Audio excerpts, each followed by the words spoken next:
everybody, welcome back to the conversation series. This is episode 3.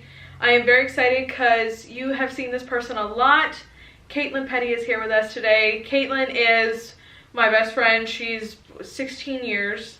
I thought you were going to say I was like 16 years old. Is it 16 years? Yeah. Yes. And so has been around for a lot of things. We've been through a lot. We both graduated in December. Thank God. I'm gonna let you tell everybody where you went to school and everything like that, what you graduated with. Go ahead. I went to Appalachian. Well, I first started out at UNC Charlotte for like 2 years. That's where I got my associate's degree from. Yep. And then I actually graduated from Appalachian State University with a degree in public relations and journalism and a minor in Spanish. Hola. It's so bad because we'll like speak Spanish. Like I just took the regular classes and we're both like, no, I could write it really well, but like this, like I still struggle with speaking it. I try, but it's hard. It's so hard. So KAITLYN right now does a lot of, well, she's trying to get into PR. Yes. I'm doing a lot of freelance work right now. Right now I am...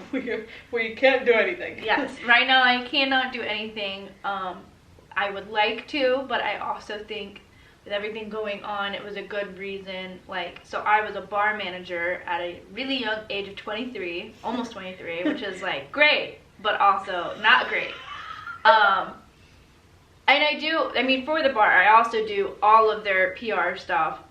Which was actually really important during these times because we had to have a plan in place and kind of work on statements that we were releasing out to our guests. But anyways, it was also a really good thing that I got let go because now after this is all over, I can actually focus on my big girl career versus being a bar manager and doing freelance work. It's been really stressful. It's a lot in 1 week. It's been really, really stressful. While you were at App, I think we should tell a story of how we got to the places that we did in the second half of our college career. So I was at ECU for 2 years. Okay. KAITLYN was at UNC Charlotte for 2 years. We both, that is not where either of us wanted to be. No. I don't want to say that where we ended up in our first 2 years was like...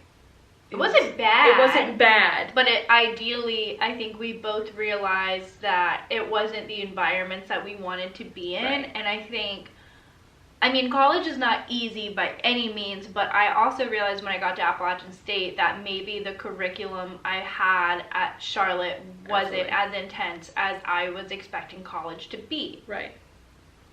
When I got to State, I was challenged more in my business program than I was when I was at ECU for 2 years. Yeah. So, there were significant differences. Between the two, yeah. And it wasn't just, we went from our basic classes to the 400 level. It was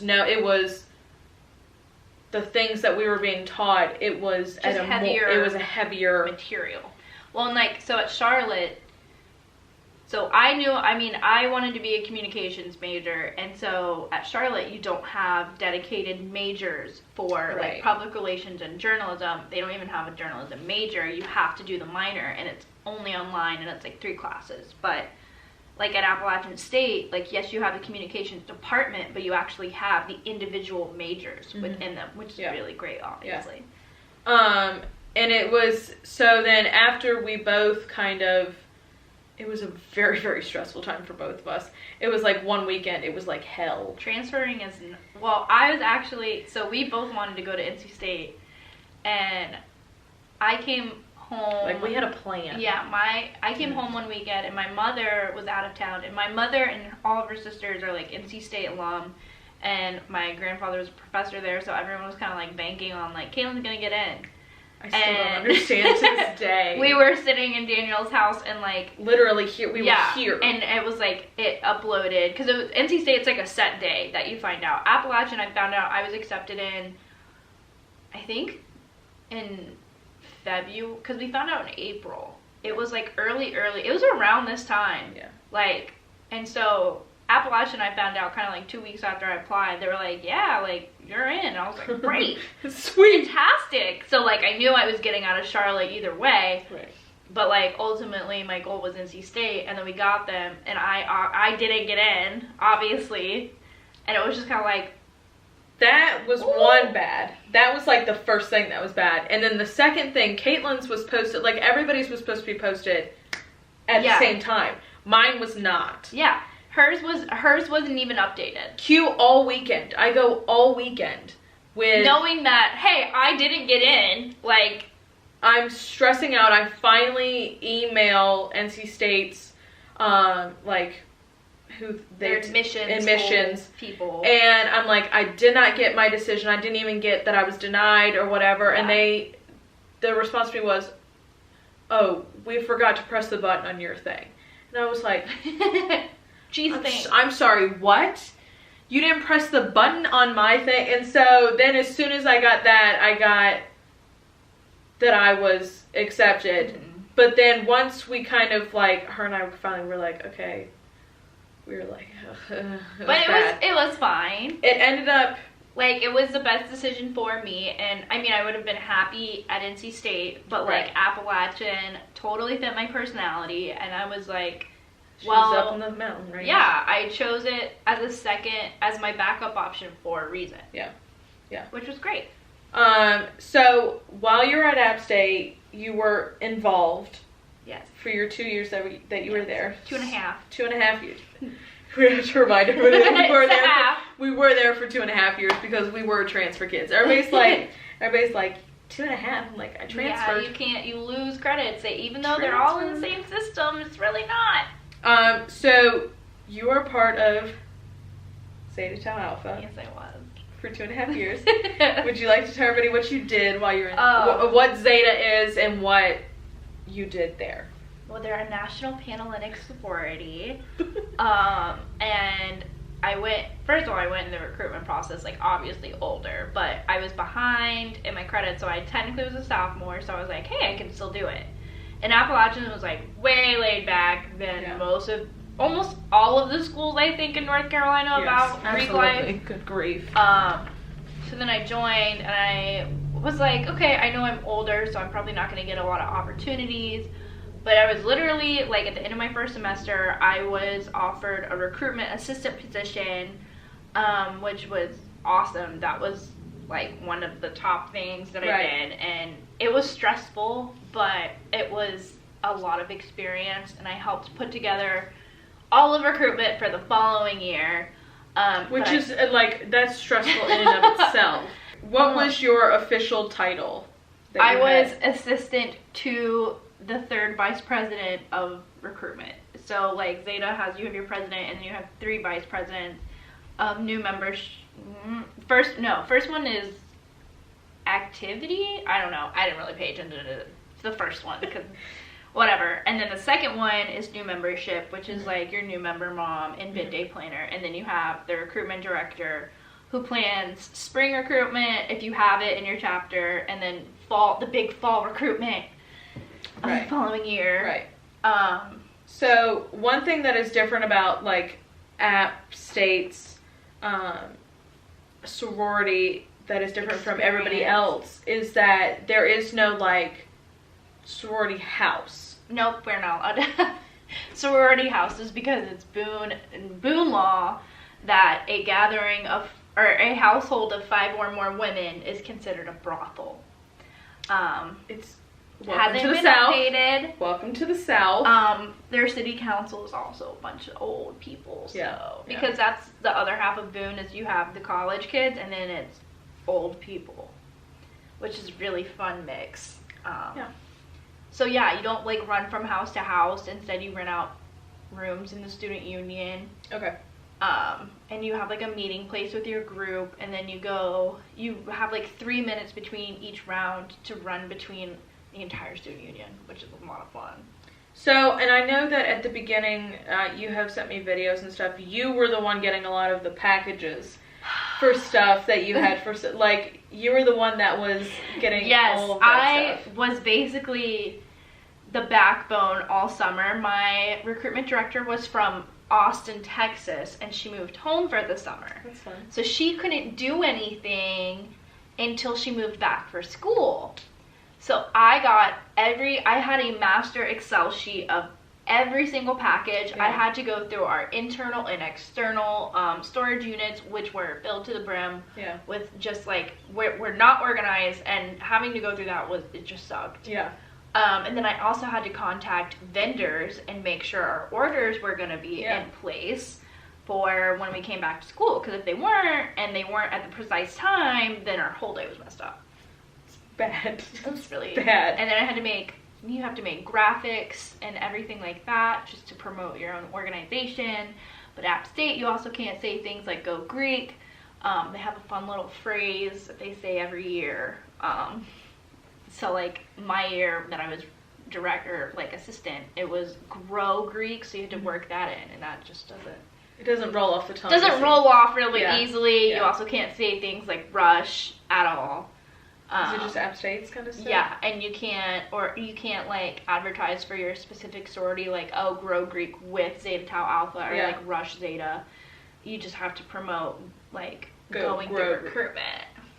So what I think a lot of people don't think about this is that like the people that are working behind the scenes of sororities, it's actually like a very efficient or somewhat efficient system that y'all are having to work. Yeah. And there are a lot of pieces that are going into it. Yes. To making it happen. So like I was assistant, right? And then for every different round you had a committee, and so I would tell the committees what had to be done when and make sure they were on time, and they were the ones who would actually like go in every morning and set up the rooms for the day and things like that, which was like, and making I mean, you have to sit there and make sure that they have a whole, it's having the picture come to life kind of situation. Yes, and it's really hard in a student union when the walls are painted blue and you have ugly football pictures everywhere. It's really interesting. It's a student union for you. Exactly. So there was something else that you were involved in that kind of relates to your major while you were at App State. Yes. What was it? Queen Bee. No, your public relations. Oh, PRSSA. It really rolls off the tongue. That's a Public Relations Student Society of America. It's kind of like American Marketing Association. It kind of relates to your major. What did y'all do? Basically it's a club where you come together and you kind of discuss strategies, and a lot of it too is like towards the later half was like job hunting, but we would kind of reach out to different like public relations firms in the North Carolina state and have them talk to us about what they do on a day-to-day basis and how it can change from like healthcare PR to like more of your like social image PR and things like that. And I think a lot of people, when they think public relations, they just think of one thing. There are different types of public relations. Yeah.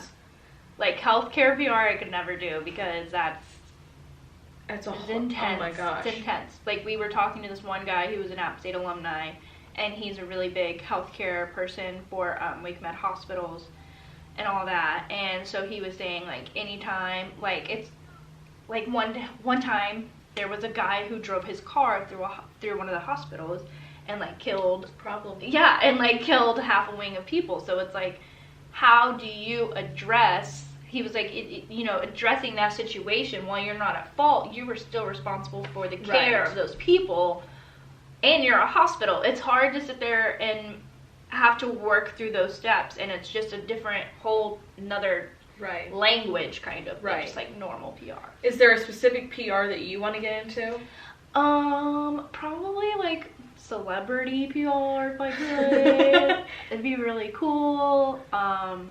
I like, so kind of more of your social like image kind of thing. So I like that, or like crisis. I like crisis PR. Like so like like I took a crisis communication class, and the professor and I really bonded, and she was like, you'd be really good at crisis, and I'd be like, all right. So basically I work for a cruise, like basically a cruise line is the most basic example of crisis communication, because they have so many things that go wrong that people don't even know, and then it's like when something happens. Oh my God, I couldn't even imagine. No, when you're in international waters, like for example, if someone's murdered.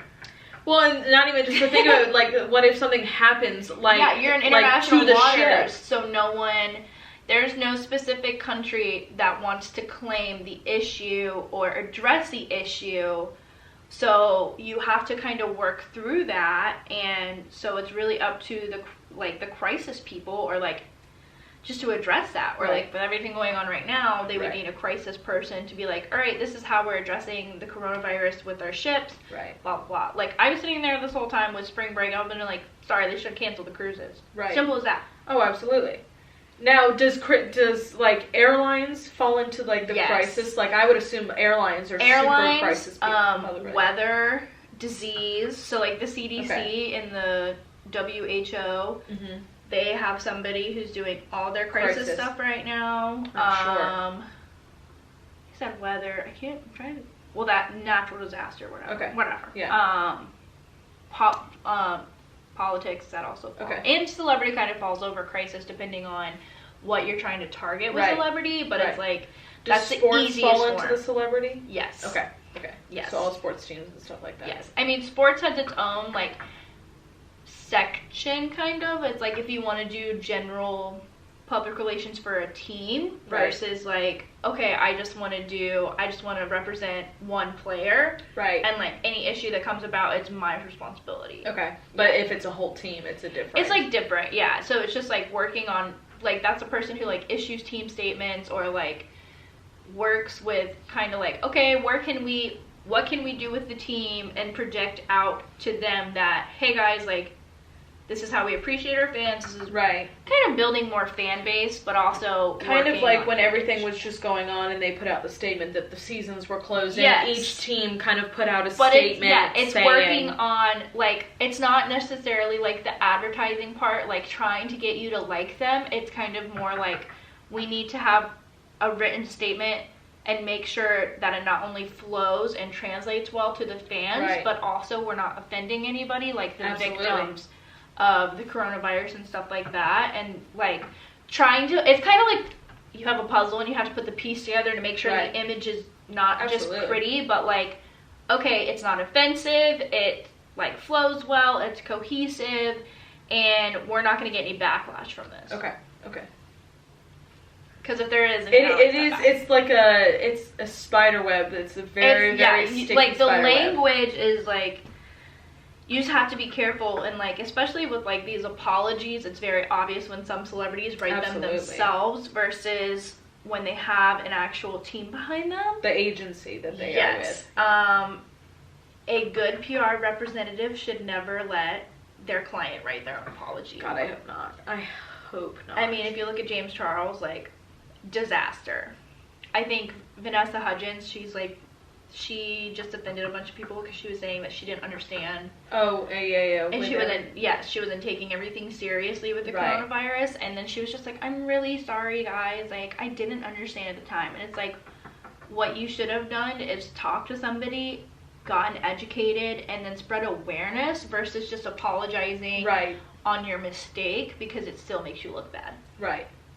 Still makes you look. Yeah, you have to be careful. Like, you have to apologize, but it's like you can also use the platform, like the apology platform, to do so many different things at that time too. Now, in your college classes, did you have to take, like, are there specific, like, English or communications classes you take to understand and kind of give speeches kind of like this? Yes. So I had a speech writing class, and that was open to all communications majors, but it was like, you could also use that however you wanted it in your major, but I took public relations writing, which was just specific to us. Yeah. And we learned how to just do numerous things, like writing statements, but also writing news releases. Okay. Media so different releases. Kinds of like different outlets. Yes. Like, you don't want to write, like, all of your statements should not be the same. Oh, absolutely. Yeah, like, your written one should obviously hold more length and body. Absolutely. But, like, if you're going to tweet it out, like, tweet out a video. It's kind of like marketing in the sense that what you say in a tweet. Like, you only have so many characters to Yes, say in exactly. a tweet. So don't sit but there when on a and do, Facebook like, post, things could be longer. Instagram, it has a picture to go with it in the caption. But it's also a lot of things. It's like differentiating between what should be written and what should be spoken. Absolutely, absolutely. So you brought up something else you did, your Queen V internship. You're a brand ambassador for them. Yes. Are you still doing it? No. Okay. You can only be in college. Okay, so go ahead and explain what Queen V is. They are a feminine hygiene company. They're bringing a fresh face to like feminine hygiene and getting women to recognize the importance of it at younger ages by using like kind of more modern fonts, logos, getting college ambassadors. Right. Their colors are really bright and they have stickers and stuff like that. So the colors of Queen Bee are pink, blue, and green. And the pink is like your fun stuff with your Queen Bee. Blue is about the health and upkeep, and green is also like health and upkeep, but it's mostly like when your Queen Bee is kind of sick. Kind of like a UTI kind of thing. Got it. Got it. Yes. So what did you do with Queen Bee through App State? Being an ambassador, it's like you have to use your own social media outlet to broadcast to your fellow App State students the events you're hosting for the brand. So I get a box every single month full of fun stuff that I had to hand out on campus. And then I would have to host different tabling things and like spread like awareness about the brand, as well as like promoting their message and things like that. And then I would get paid at the end of every month, which was kind of cool. I would also write different blog posts for them to be submitted on their blog, but I would get paid for them no matter what, which was pretty cool. Yeah. Just kind of like spreading awareness versus, so it's like a different kind of PR message. Like, oh, like I mean, I was talking about awareness before, like using platforms, but it was like, this was using actual like social media tactics to promote a brand, and while it kind of was advertising and marketing for them, I mean, I just considered it a PR experience too. Were there other people at App State that were doing this with you? Yes, but that was one of the things that I think they should work on, because like I had no idea that there was other girls on there. Yeah. So you were doing a lot of it by yourself sometimes. Okay. What is like the biggest take that you got from? Because I mean, you did it for a long time. What was the biggest thing you got from working with Queen Bee? Definitely the importance of social media, but also I think it's hard for, like, I mean, brand ambassadors are great tools, and I think they're a great tool. Yeah, I've been a brand ambassador for several different companies. And I definitely think other brands could do better by like attributing to that. Right. But I think it's also like a brand ambassador to me is different than paying for an influencer to advertise, because it's just it's somebody who's more personal or personable, I feel like, versus like, oh, there's an influencer who I'm never gonna be like. So I guess for me it was kind of like I needed to use my following base for good and not just for me. So I think it was very interesting to really look at your own personal social media account and being like, how can I use this for a business? Right. But it's also a lot easier to use a business Instagram account. Absolutely. Absolutely. What is like, were there requirements that you had to do certain things with them? They would send you out an assignment list like every semester. Okay. Yeah, so it's just like you need to how many host, posts you needed to have, or how many stories. like do this giveaway and do this tabling event and like blah blah blah. So it's like okay, and then it's like you had to write a blog post, like at least 2 blog posts every month, write reviews, or if you had like a channel. Was there a way they kept track of you doing all of this? We would have a folder under Google and we would submit it every month or share it every month. You had to have people who took pictures of you doing the thing and send it to you. And stuff like that. Yeah. Okay. So that they definitely were able to keep track of you and see that. The other thing you did do, briefly, an internship while you were at App. Yes. Briefly. Very. Who did you do it with? Twickenham House and Hall. It was a very brief experience because they What were very did they do? disorganized. What do they do? It's a wedding venue. It's one of the top wedding venues Yeah. up there. Scotty McCreery just got married there. Not while you were working there. Yes, and they were very disorganized. Before I was there was one girl who was kind of doing all of their social media, and so I kickstarted a blog for them. That way they could have local vendors kind of advertise, like use the space to advertise or also promote the venue. I talked to old brides and grooms and like things like that, just to have like kind of a reflection on the entire experience and how we contributed to the day, photographers, things like that. So I was there for a little while, and it was a really good experience, but like the disorganization ultimately in the end, I was like, this is not good, and I am also a student, I cannot do this. Were you the only one? There was I'm not going to say any names, there was the lady's assistant, and she was there, but she was the one I mostly could talk to, and she was just very stressed out. She wasn't getting any help, and she was also like the babysitter for the family and things like that. So Got it. Yeah. So she was running a whole business while having and other then things. they also had a graphic designer who was also an Appalachian student, and but I didn't really talk to her. I just kind of handed her my material, and I was just like, do with it what you want. Right. I don't care. Yeah. Just make it look how you want it to look on there. Yeah. Do what you want with it. Do what you want. If you know how to do all the tips and tricks better than me, so go ahead. Where do you want to go? Like, where do you want to go in your career?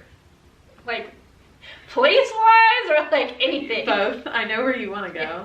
I want to move to Chicago. Really, really bad. How's that going now? Good? I had a really good head start, and then this stuff happened. One of my friends that her roommate is moving out in June, and she was like, come on, like July 1st you can move in. And I was like, but I don't have a job. Yeah.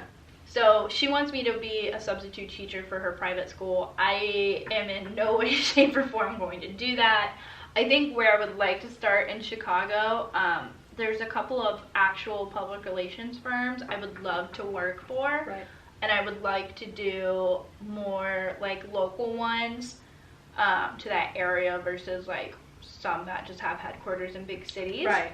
But if that's not going to work, then they also have like a film institute I would love to do PR for, or like other local venues like their aquarium or something like that. Yeah.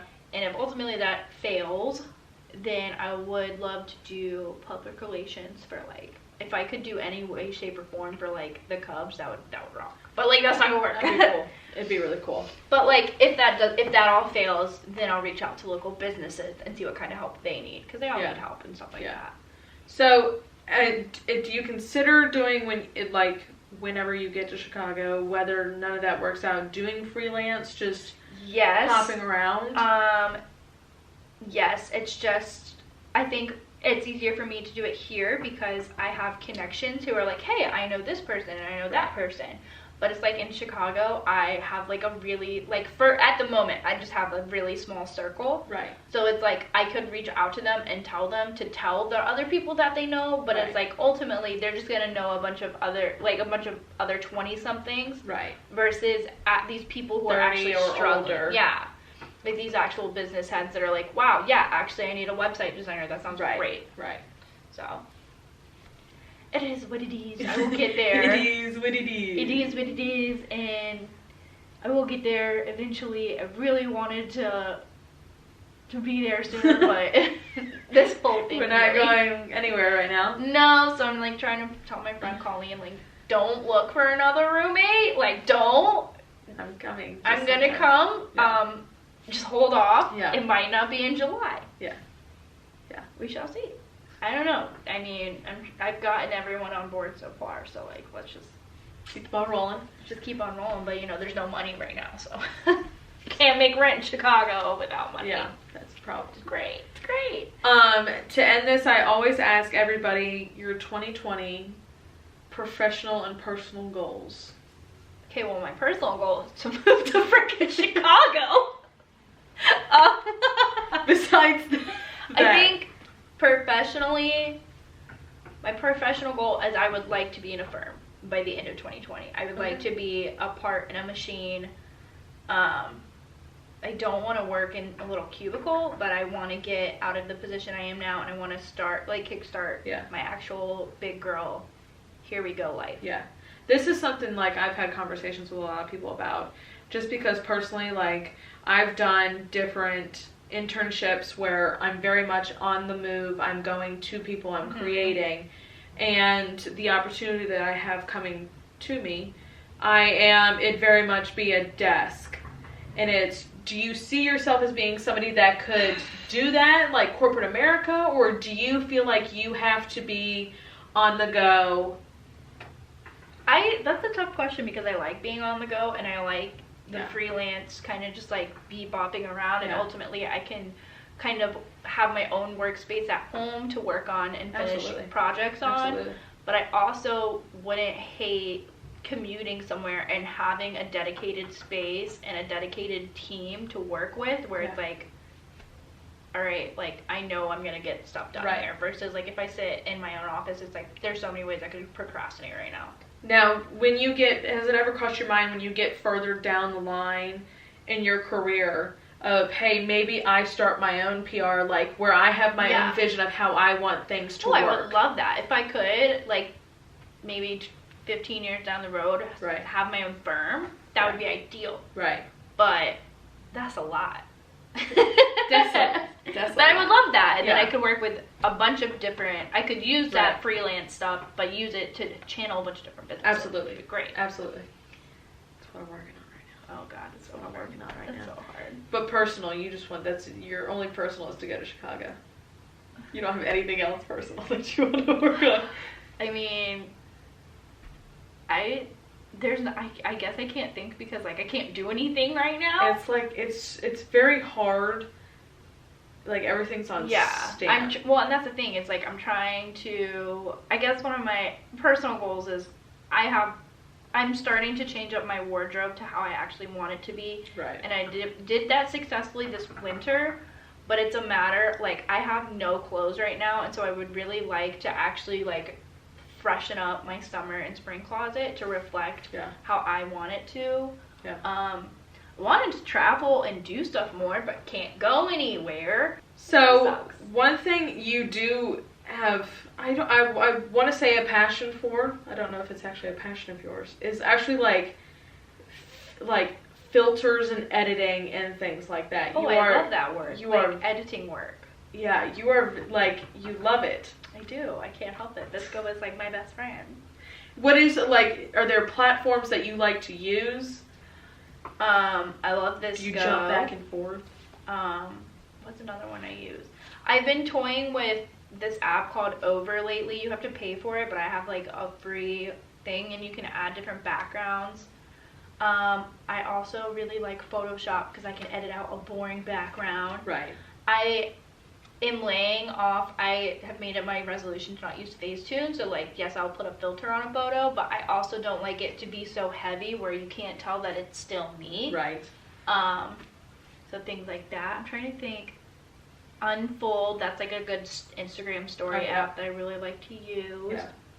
And I'm using Precool from TikTok. It's pretty cool. I like it. A little TikTok promo. I love TikTok. It's how I've been entertaining myself. Yeah. But I learned that it is one of the up and coming platforms, and that it'll overtake Twitter soon. I'm surprised it hasn't already, honestly. I mean, I think people got bored during the coronavirus, so they're taking to Twitter too, so they're tweeting their feelings. You know. It saves you from texting your ex-boyfriend. I mean, great. Fantastic. Congratulations. Keep being on Twitter then. If you're interested in PR, you really should give it a go and research it. It's a really up-and-coming thing. If you like writing, it's a really good way to combine that love but kind of hone in your skills for a more professional take, which is really great. And it's also one of those businesses that's never going to die out. People are always going to need somebody to get the language right for them, even if they don't think they do. After their first major screw up, like, they will realize it. and there's an abundance of jobs. Even though there's a hiring freeze, it's probably gonna happen right now. Yeah. There's still an abundance of jobs anywhere you look. Like in Yeah. North Carolina, Charlotte has a complete abundance of PR jobs Yeah. if you just search for them. Like, just go for it. And it's a lot more than just like social media. There is writing to it. Yeah. But like, I also love captions. Like, coming up with captions is one of my favorite things. I can't. I write them down. I have people come up with captions for me. Like, I suck. I sit there and I write them in my notes when I think of a good one. Oh my. I can't. Like, I can't. I write do all. captions. I write all my friends. Anytime anybody needs a text sent out, I will type it up for them.